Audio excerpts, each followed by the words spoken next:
اللہ کے رسول صلی اللہ علیہ وسلم نے فرمایا، من دل علی خیر فلہ مثل اجر فاعلہ،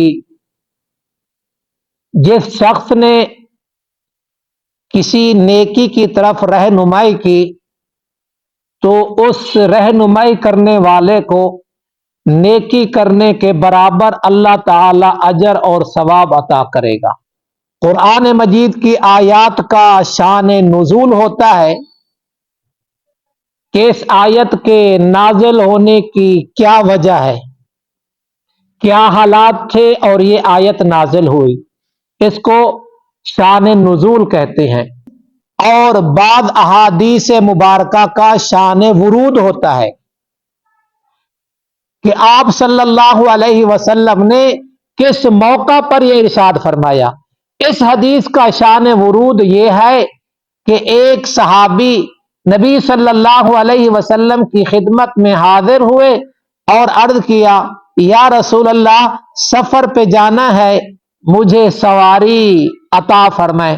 آقا صلی اللہ علیہ وسلم نے فرمایا، میرے پاس تو اس وقت کوئی سواری نہیں جو میں آپ کو دے سکوں۔ تو اس موقع پر ایک شخص بیٹھا ہوا تھا، اس نے کہا، یا رسول اللہ، میں ایسے آدمی کو جانتا ہوں جو اس کو سواری مہیا کر سکتا ہے۔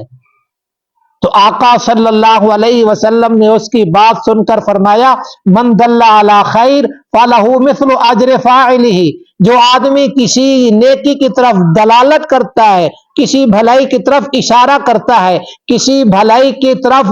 رہنمائی کرتا ہے، اللہ تبارک و تعالی اس کو نیکی کرنے والے کے برابر اجر اور ثواب عطا کرتا ہے۔ اس حدیث مبارکہ میں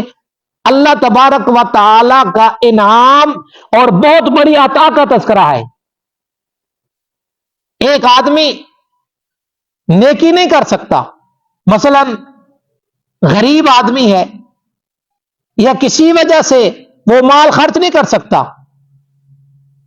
لیکن وہ دوسرے آدمی کو ترغیب دے،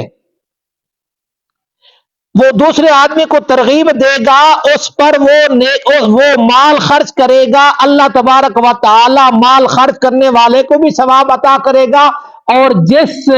نے ترغیب دی ہے اس کو بھی اللہ تبارک و تعالی ثواب عطا کرے گا۔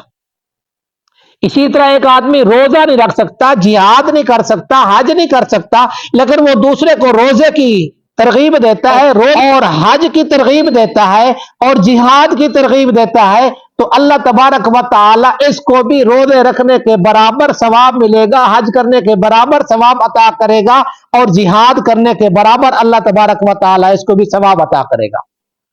اسی حدیث کی مناسبت سے قرآن مجید کی آیت میں بھی تذکرہ فرمایا، من یشفع شفاعۃ حسنۃ یکن لہ نصیب منہا، جس کسی نے اچھی سفارش کی تو اس اچھی سفارش کی وجہ سے اس کو بھی اس کا حصہ ملے گا، ومن یشفع شفاعۃ سیئۃ یکن لہ کفل منہا، اور جس کسی نے کسی برائی کی سفارش کی تو اس کو بھی اس میں سے اس کا بوجھ اور اس کا حصہ ملے گا۔ وَكَانَ اللَّهُ عَلَىٰ كُلِّ شَيْءٍ مُقِیتًا، اللہ تبارک و تعالی ہر چیز پر نگہبان ہے، اللہ تبارک و تعالی دیکھ رہا ہے، سن رہا ہے، دلوں کے رازوں کو جانتا ہے کہ یہ کس قسم کی سفارش کر رہا ہے، یہ کسی کو ترغیب دے رہا ہے تو کس نیت سے دے رہا ہے۔ تو دین کو اللہ تبارک و تعالی نے آسان بنایا، اور دین کی دعوت کو اللہ تبارک و تعالی نے ہر عام اور خاص کے لیے یہ عمل عطا کر دیا، جو بھی نیکی کی ترغیب دے گا، نیکی کی طرف بلائے گا، نیکی کے کام کی طرف رہنمائی اور دلالت کرے گا، اللہ تبارک و تعالی اس کو بھی نیکی کرنے والے کے برابر اجر اور ثواب عطا کرے گا۔